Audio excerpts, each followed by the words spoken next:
ብዙዎቻችን ወደ አረብ ሀገር ስንመጣ የሚያስቸግረን ነገር ቢኖር የቋንቋ ጉዳይ ነው። ቋንቋ እንዴት አድርገን ነው ማወቅ የምንችለው መልመድ የምንፈልገው? እንዲሁም ደሞዝ ከሚሰጡን ሁሉ ቋንቋ ቢያስተምሩን ብለን እንመኛለን። ስለዚህ ደግሞ አሁን በአጭሩ እኔ በአጫጭር ቪዲዮ አስተምራችኋለሁ አረበኛና አማርኛ እንዴት ነው ማስኬድ የምንችለው የሚለው ማለት ነው። በተለይ ፎከስ አድርጉ የምላችሁ ምንድን ነው አረበኛ ቋንቋ መማር ከፈለጋችሁ እስክሪብቶና ወረቀት ከእጃችሁ ላይ አይለያችሁ። ሁልጊዜ እስክሪብቶና ወረቀት ያዙ። ስለዚህ ዛሬ እስኪ እኔ ውሃ መጠጣት እፈልጋለሁ የሚለውን በአረበኛ ነግሬያችሁ ከዛ በአማርኛም ደግሞ ተረጉምላችኋለሁ። እኔ ማለት ነው ይሪድ እፈልጋለሁኝ ሽረማይ እኔ ውሃ መጠጣት እፈልጋለሁ እያልኩ ነው። እኔ ውሃ መጠጣት እፈልጋለሁ።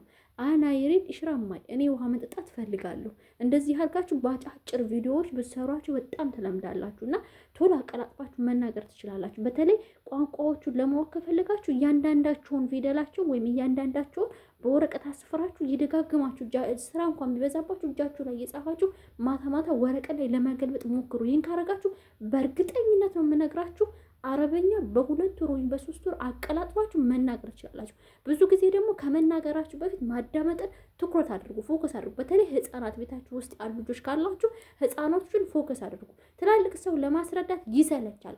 ነገር ግን ህፃን ልጅ ምንም ስለሚረሳ ሁሉን ነገር ያስተምራቸዋል። ስለዚህ ህፃኖቹ ጋር ትኩረት አድርጉ። ስለዚህ እኔ በቀላሉ የነገርኳቸው አሁን የሬዲ ሽራማይ እኔ ውሃ መጠጣት እፈልጋለሁ ወይም አይ ላይክ ድሪንክ ማይ እኔ ውሃ መጠጣት እፈልጋለሁ። ይሄ እንደዚህ እንግሊዘኛውንም አብራችሁ ብታስሄዱት በጣም የተሻለና ጥሩ ነገር ታገኙበታላችሁ።